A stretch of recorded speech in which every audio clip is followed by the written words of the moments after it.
Hi friend, तर आज बनवायची आपल्याला पोह्यांची कुरडई. तर इथं बघा मी रात्री ओव्हरनाईट त्याला भिजायला घातलेलं आहे. 3 वाटी घेतलेली होती मी पोहे. त्यानंतर त्याला स्वच्छ पाण्याने व्यवस्थित धुवून घ्यायचं आणि थोडं वरती पाणी ठेवायचं. मग सकाळी ते जेणेकरून चांगले फुलून येतील. मग ते फुलल्यानंतर त्याला मिक्सरमध्ये चांगलं ग्राइंड करून घ्यायचं आणि ग्राइंड झाल्यानंतर मग व्यवस्थित त्याला जसं आपण कणिक मळतो ना तसं व्यवस्थित मळून घ्यायचं. नंतर त्याचे गोळे करायचे. चाळणीला मस्तपैकी तेल लावायचं आधी. गोळे करून असे व्यवस्थित ते ठेवायचे त्याचे.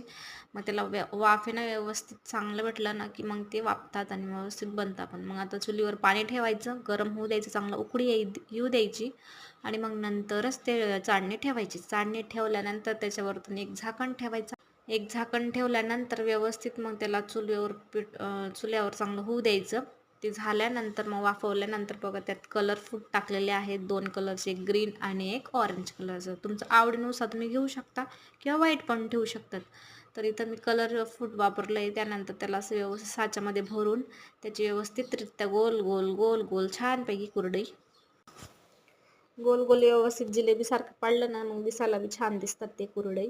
तर बघू शकतात व्हिडिओमध्ये दाखवल्याप्रमाणे असं छानपैकी व्यवस्थित पाडून घ्यायचे गोल गोल आकार. मग ते फुलतानाही व्यवस्थित फुलतात मग तेलामध्ये. तर व्हिडिओला लाईक शेअर कमेंट नक्की करा बरं का. आणि तुम्हाला तळलेली पण दाखवणार मी कशी तळून झालेली ती कुरडई. तर बघा किती सुंदर झाली.